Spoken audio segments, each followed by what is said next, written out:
Silver Creek, Texas, 1885. Walter Hayes had lived alone for 5 years and had gotten very good at it. Not happily, competently. He had learned to cook the 3 things that kept a man alive without requiring much thought. He had learned to sleep without reaching for someone who was not there. He had learned to fill the hours with the kind of work that did not require another person. His wife, Eleanor, had died of typhoid fever in the summer of 1880. The disease had moved through Silver Creek, through the water supply, contaminated wells, the doctor explained afterward, a failure of the infrastructure that a growing Texas town had not yet addressed. Eleanor had been sick on a Monday. By Friday, she was gone. The doctor said it was nobody's fault. Walter had not found this comforting. He had retired his badge the following spring. 23 years as sheriff of Silver Creek County, long enough to know where every skeleton in the county was buried and who had put it there. He handed the badge to his deputy, Tom Harker, and walked home, and had been walking between his house and the general store and back ever since. 5 years. He was 63 years old, and he had stopped expecting the day to contain anything he had not already anticipated. Then, on a Monday morning in April, he woke to the smell of cinnamon coming through his kitchen window. He stood at the window in his undershirt and looked at the building next door, which had been empty for 2 years, and which he had stopped noticing the way you stop noticing empty things, and saw lamplight inside, and a woman moving behind the glass with the focused energy of someone who has somewhere to be and knows it. A sign was going up over the door. He could not read it from the window. He put on his coat. He went outside. Margaret's Bakery, the sign said, in neat, careful letters. Standing on the boardwalk below it, adjusting the last nail with a hammer she was using with complete confidence, was a woman with white hair and a flour-dusted apron, and the expression of someone arriving somewhere they have been planning to arrive for a long time. Walter stood on the boardwalk and looked at the sign and thought, well, that changes things. She had come from Abilene. Walter learned this from Pete at the general store, who had learned it from the man who sold her the building, who had apparently talked to her for 45 minutes and come away with the impression that Margaret Collins was a woman who knew exactly what she was doing and was not interested in being told otherwise. Her husband George had died 3 years ago, a riding accident, quick and final, the kind that left no time for anything except the after. She had run the household accounts for 20 years and had been baking since she was 8 years old, and had decided, after 3 years of figuring out what came next, that what came next was a bakery in Silver Creek, because Silver Creek had no bakery, and she had always wanted one, and George would have told her to go ahead. She was 57 years old. She had a son named Daniel who had come ahead of her 6 months ago to work at the lumber yard, and who had, according to Pete, been considerably less enthusiastic about the bakery plan than his mother. Walter filed all of this and went home. The next morning, the smell of cinnamon came through his window again at 6 o'clock. He stood at the window for a moment. Then, without particularly deciding to, he put on his coat and went next door. The bakery was not yet open. The sign said 7 o'clock, but the door was unlocked, and there was light inside, and the smell was considerably better up close. He knocked on the open door. Margaret Collins looked up from behind the counter with the expression of a woman who is in the middle of something and is going to finish it before she addresses an interruption. She finished it. She looked at him. "Walter Hayes," he said. "I live next door. I smelled the cinnamon." She looked at him for a moment with amber eyes that assessed things quickly and completely. "It's not 7 yet," she said. "I know." He held up a jar, the last of the honey from the Mercer farm, which he had been rationing since October, because once it was gone, it was gone. "I brought this." She looked at the honey. She looked at him. She picked up a cinnamon roll from the rack, put it on a plate, and set it on the counter. "Sit down, Mr. Hayes. Coffee will be ready in 5 minutes." He sat down. He ate the cinnamon roll. It was the best thing he had eaten in 5 years. He did not say this out loud because saying it out loud would have required explaining why. and he was not prepared for that on a Tuesday morning. He left the honey on the counter and went home. He was back at 7 o'clock the next morning. It became a routine without anyone deciding it would. 7 o'clock, Tuesday through Saturday. The same stool at the end of the counter, closest to the window. The same order. Black coffee, 1 cinnamon roll. Delivered without asking after the 3rd morning, because Margaret Collins paid attention to what people wanted and did not make them repeat themselves. They talked. Not about large things at first, about Silver Creek, which Walter knew in the way of someone who had spent 23 years of it professionally, and which Margaret was learning in the way of someone who had just arrived. She asked specific questions rather than general ones, which Walter appreciated. Not, what's the town like, but who do I need to know at the bank, and is the man at the lumber yard honest? He told her what he knew. He learned things about her in return. She had been baking since her grandmother taught her at 8 years old. She could tell by smell alone when bread was 30 seconds from done. She had strong opinions about cinnamon from a tin versus cinnamon from the whole stick, which she ground herself. And she explained these opinions with the precision of someone who has thought about this seriously and does not expect to be told she is overthinking it. Walter did not tell her she was overthinking it. One Thursday. You were the sheriff here. 23 years. Why did you stop? He looked at his coffee. My wife died, and I found I didn't have the patience for it anymore. She refilled his coffee without asking. My husband died 3 years ago. Riding accident. I know, Pete told me. A slight expression crossed her face that he could not entirely read. Pete talks a great deal. He does, Walter said. He told me you came from Abilene, that you knew what you were doing and were not interested in being told otherwise. She looked at the counter, then back at him. He's not wrong. Walter drank his coffee. No, he said. I can see that. The corner of her mouth moved in a way that arrived without announcement and changed her entire face. And Walter Hayes, who had not smiled before 8 in the morning in 5 years, found that he was smiling now. Daniel Collins found out his mother was having coffee with the former sheriff every morning on a Wednesday in May.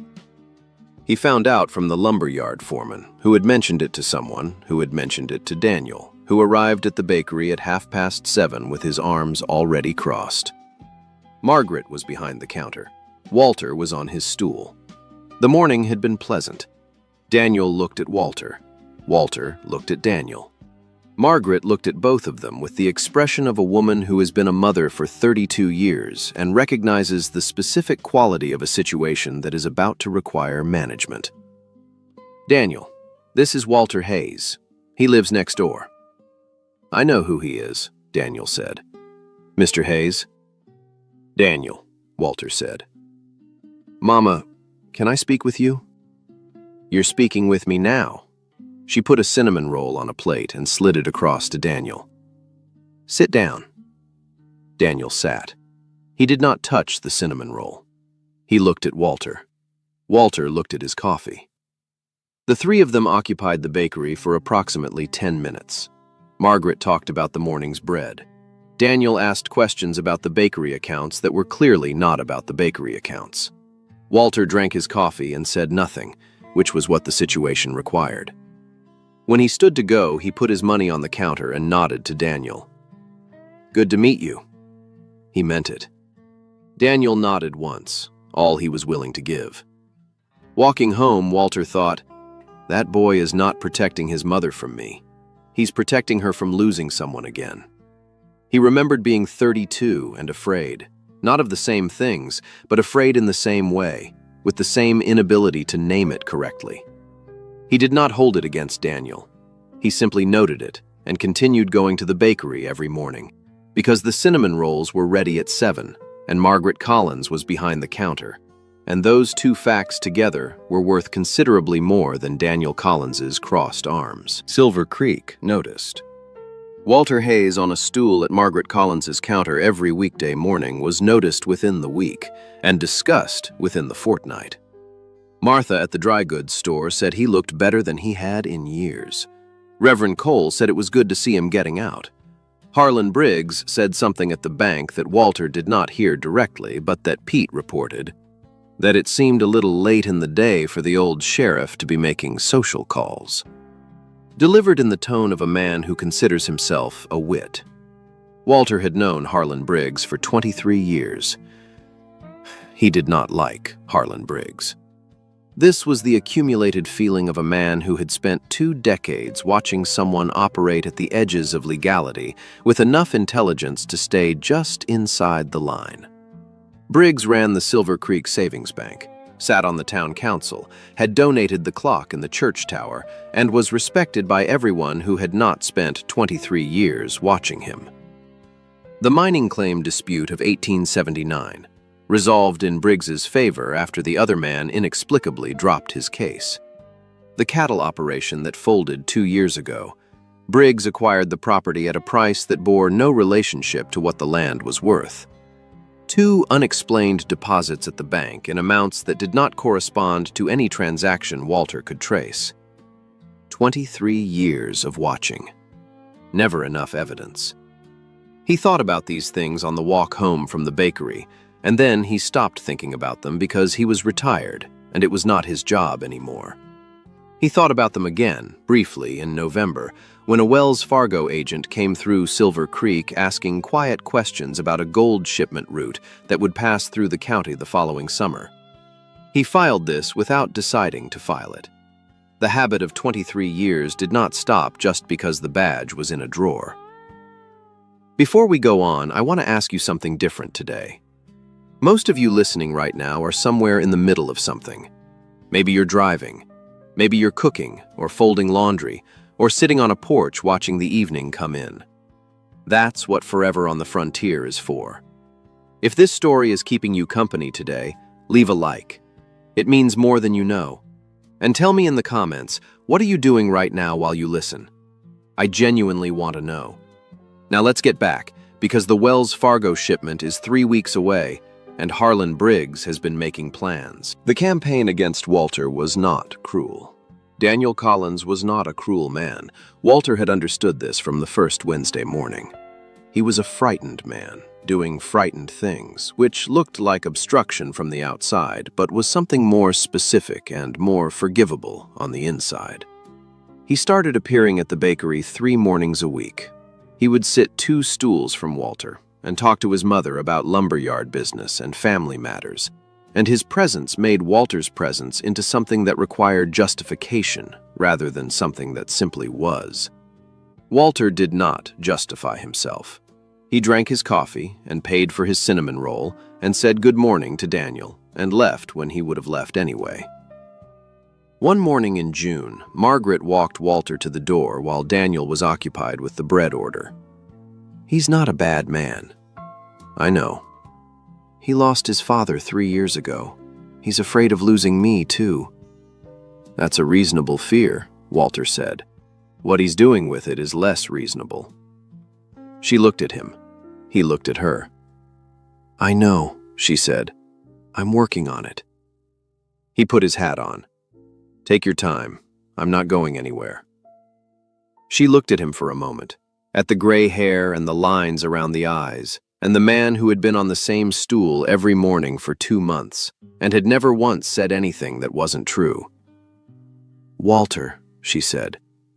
"Yes." "Thank you for not pushing." He held her gaze. "You've had enough people push," he said. He went home. He sat on his porch and thought about a woman with amber eyes who had said thank you for not pushing, with the specific gratitude of someone for whom not pushing was genuinely rare. He thought about Eleanor, who had pushed him, productively, always productively, toward the better version of what he was trying to be. He thought about how different the 2 women were, and how both of those things could be true at once.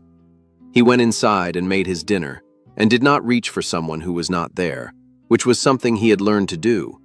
But tonight he was aware of learning it in a way he had stopped being aware of for a while. The Wells Fargo shipment came through Silver Creek on a Thursday in July. $3,000 in gold coin bound for the mining operation north of town. Not a secret, Wells Fargo shipments through county seats rarely were, but the kind of thing that moved quietly, with an escort, through town and out again. It did not move quietly. The escort was ambushed 2 miles north of town. The gold was taken. One Wells Fargo man was shot, not killed, but badly enough that he was brought back to Silver Creek unconscious. By Friday morning, Tom Harker had a suspect. Walter heard about it from Pete, who arrived at his porch with the expression of a man carrying news he finds significant and uncomfortable. They arrested Daniel Collins. Walter looked at him. He was seen near the North Road, Thursday afternoon, 2 witnesses. Who were the witnesses? Pete told him. Walter knew both names. One worked at Harlan Briggs's bank. The other owed Briggs money, significant money, the kind that created obligations. Walter sat on his porch after Pete left and did not move for a long time. He thought about the mining claim dispute of 1879, the cattle operation, the 2 unexplained deposits, the Wells Fargo agent asking quiet questions in November about a shipment route that Briggs, as the receiving bank, would have known in detail. He thought about 2 witnesses whose names he recognized. He thought about a 32-year-old man who did not like Walter and had made that clear, and who was currently in Tom Harker's jail. He went inside. He went to the back room. He opened the drawer. He looked at the revolver and the badge for a moment. Then he put on his coat. He was at his kitchen table at 10 o'clock that night when the knock came. He knew who it was before he opened the door.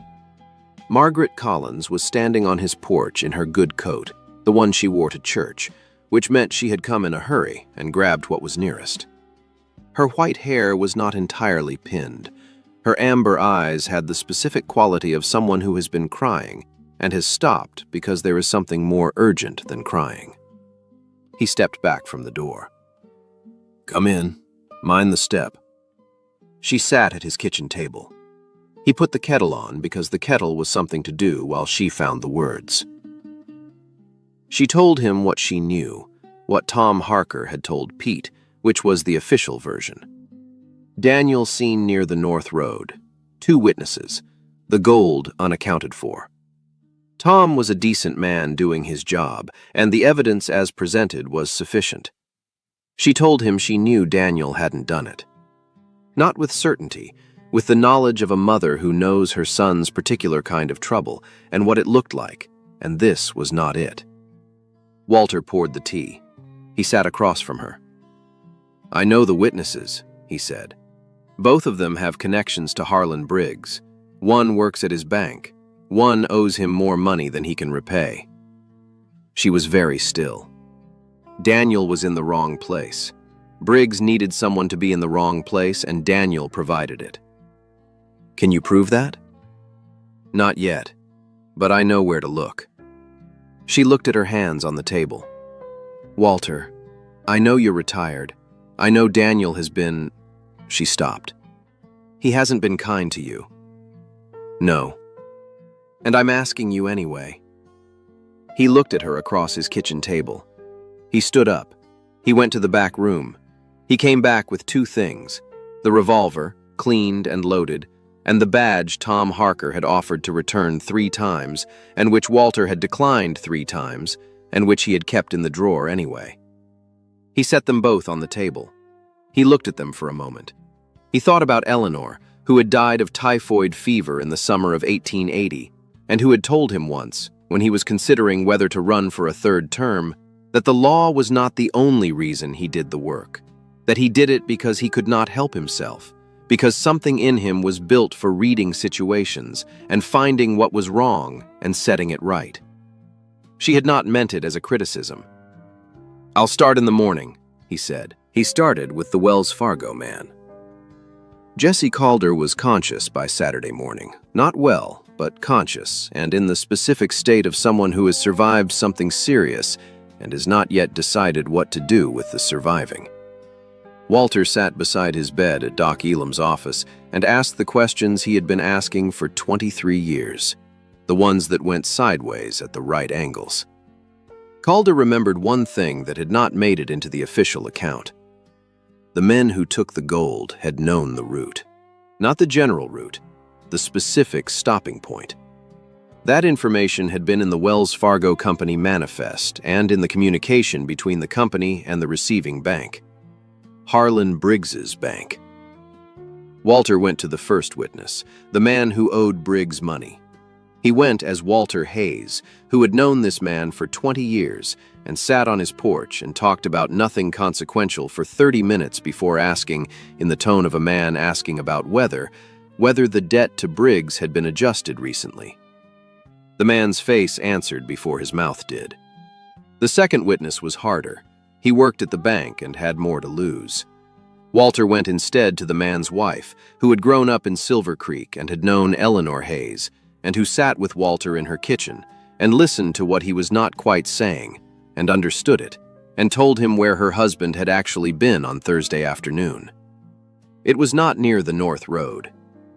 He spent Sunday looking for the gold itself, not because he expected to find it, but because a man who takes $3,000 in gold coin has to move it, and moving it leaves marks.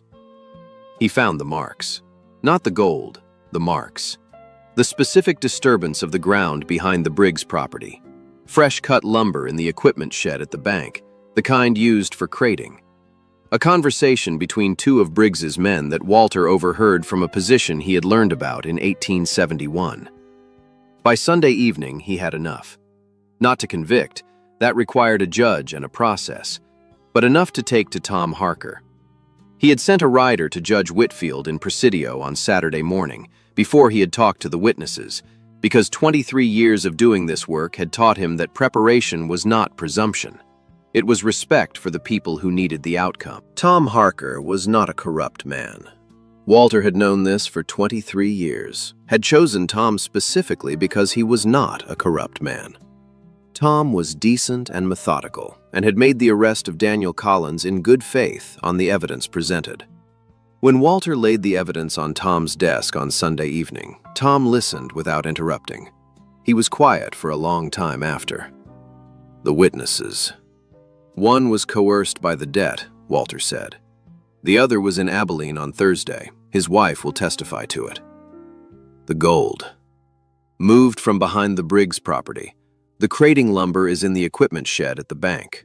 You'll need a warrant. Tom looked at the papers on his desk. Briggs is on the town council.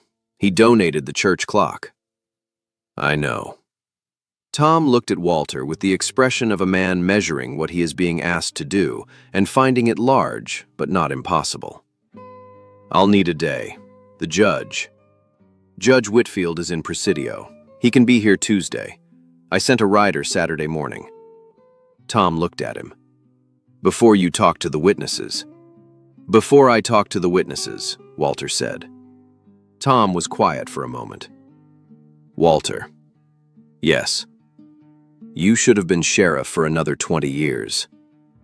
Walter looked at the badge on his coat, the one he had taken from the drawer. No, he said. I should have been home with Eleanor. He stood up. I'll be at the bakery Tuesday morning if you need me. He walked back down the main street of Silver Creek in the Sunday evening dark and thought about what it felt like to pick up something you had put down and find it still fit. Judge Whitfield arrived Tuesday. By Wednesday afternoon, with the warrant executed and the crating lumber found and the first witness recanting under the pressure of a federal judge's questions, Harlan Briggs was in the cell where Daniel Collins had been. Daniel stood on the boardwalk outside the jail in the Texas afternoon and looked at Silver Creek. Walter was at the bakery. He had gone back to his stool because it was Wednesday, and that was where he went on Wednesday, and his part was done. The door opened. Daniel Collins came in. He stood inside for a moment, looking at his mother, then at Walter on his stool, then at the counter where his own untouched cinnamon roll had sat on 3 mornings while he watched the man he had been trying to move away from his mother's mornings. He sat down, 2 stools from Walter. Then he moved 1 stool closer. I know what you did, he said. Tom Harker did the work. Tom Harker had the evidence you found. He looked at the counter. I've been watching you come here every morning. waiting for the thing I thought you were after." He looked at Walter directly. "You weren't after anything." "I was having coffee," Walter said, "and a cinnamon roll." Daniel looked at his mother, who was doing something behind the counter that did not require the attention she was giving it. Then back at Walter. "She was happy before," he said, "with my father. And then she wasn't. For a long time she wasn't." His voice was steady. His hands on the counter were not entirely. "I didn't want to watch that happen again." "I know," Walter said. "That's why I didn't push." Daniel nodded once. He looked at the cinnamon roll Margaret had put in front of him. He ate it. It was quiet in the bakery for a few minutes, the comfortable kind. "Mr. Hayes," Daniel said. "Walter," Walter said. Daniel looked at him. Then he nodded, a different nod from the first Wednesday morning, the one that had been all he was willing to give. This one was something closer to the beginning of a different thing. "Walter," he said. Margaret refilled both their cups without comment. And the three of them sat in the bakery on a Wednesday afternoon in Silver Creek, Texas, and the morning that had started 5 years ago, when Walter had stopped being able to reach for someone who wasn't there, was beginning, very quietly, to become something else. Walter Hayes asked Margaret Collins to marry him on a Thursday morning in September. He did it at the end of his usual visit, standing at the door with his hat in his hands, the same way he had stood at her door the first morning, the morning with the honey jar. He asked simply. She said yes before he finished the sentence, which she told him afterward she had been ready to do since approximately the Thursday in June, when he had sat at her counter while Daniel stared at him and had said nothing that was not true. They were married in October. In the Silver Creek Church, under Harlan Briggs's donated clock, which the town council was discussing whether to remove, a conversation Walter watched with the mild interest of a man who no longer had a vote in such things, but still had opinions. Daniel stood beside his mother at the ceremony, with the expression of a man who has arrived somewhere he did not expect to arrive, and has found it to be better than where he started. Margaret wore the blue dress she had bought in Abilene for an occasion that had never come. Walter wore his good coat. He stood at the altar and watched her walk toward him, and thought about a Monday morning in April when he had woken to the smell of cinnamon and had put on his coat and gone outside to read a sign. He thought about Eleanor, who had died of typhoid fever in 1880 and who had loved him for 22 years and who would have told him, with the directness she always had, that standing still was not the same as being faithful to her memory. He thought about a badge in a drawer and a 32-year-old man who had moved one stool closer. She reached the altar. She took his hand. He held it the way you hold something you did not expect to have again and are not going to waste. And outside Silver Creek was being Silver Creek, and Harlan Briggs's clock was ticking toward an hour that belonged to someone else now, and everything was exactly and completely right. They did not move. Margaret kept the bakery. Walter kept the house next door. The arrangement was that they were together, which meant he was at the bakery in the mornings and she was at the house in the evenings, and neither of them needed to explain this to anyone because it was simply what worked. Daniel Collins came for coffee on Wednesday mornings. Not every Wednesday, most of them. He sat one stool from Walter, the distance that had settled naturally after the afternoon he moved closer. They talked about lumberyard business and Silver Creek news, and sometimes about nothing specific, the way men talk when they have established that they do not need to perform their relationship for an audience. He was not Walter's son. He was something else, something that did not have a precise word, but that involved two men who had been on opposite sides of a thing and had ended up, through circumstances neither had planned, on the same side. Silver Creek recovered from the Briggs affair with the practical speed of a town that has other business to attend to. Tom Harker built a case that took most of the year. The clock in the church tower continued to tick. The town council decided to keep it because it was a good clock, and the clock itself had done nothing wrong. Walter agreed with this. On an evening in the autumn of the following year, sitting on the porch of the house that was now both of theirs, Walter and Margaret watched Silver Creek settle into the Texas evening. The smell of the day's bread was still in the air. Daniel had come that morning and had stayed an hour and a half, longer than usual, and had talked about a woman at the general store who he had been noticing. Margaret had said nothing that was not encouraging. Walter had said nothing at all, which was the most useful thing available. "He's going to be all right," Margaret said. "Yes," Walter said. "Were you?" she said. He looked at her. "Am," he said. She looked at him with the amber eyes that assessed things quickly and completely. Then she looked at Silver Creek settling into the evening, at the bakery sign visible from the porch, at the house that had been silent for 5 years and was not silent anymore. "So am I," she said. He took her hand. She held it. The Texas evening held them both. And the heart, which does not know what age it is and has never been informed that certain chapters close and do not reopen, continued doing what it does. Walter Hayes had gotten very good at living alone. Not happily, competently. He learned to cook the 3 things that kept a man alive. He learned to sleep without reaching for someone who was not there. He learned to fill the hours with the kind of work that did not require another person. 5 years. Then, on a Monday morning in April, the smell of cinnamon came through his kitchen window. He put on his coat. He went outside. He read the sign. He brought the honey jar. He sat down. That is the whole story. A man who had stopped expecting the day to contain anything he had not already anticipated, and a woman who opened a bakery next door and made cinnamon rolls at 6 in the morning, and a jar of honey that was the last of what he had been rationing since October, because once it was gone, it was gone. He could have stayed inside. He had gotten very good at staying inside. But the honey jar was on the counter, and the coffee was ready in 5 minutes, and something in him, the part that had spent 23 years reading situations and deciding what they required, read this one and made the only correct assessment available. He sat down. He stayed. And the rest was cinnamon rolls and Wednesday mornings and a badge picked up from a drawer for a reason that had nothing to do with law and everything to do with love. And a man who moved one stool closer, and a Texas evening on a porch that was not silent anymore. The heart does not know what age it is. It has never been informed that certain chapters close.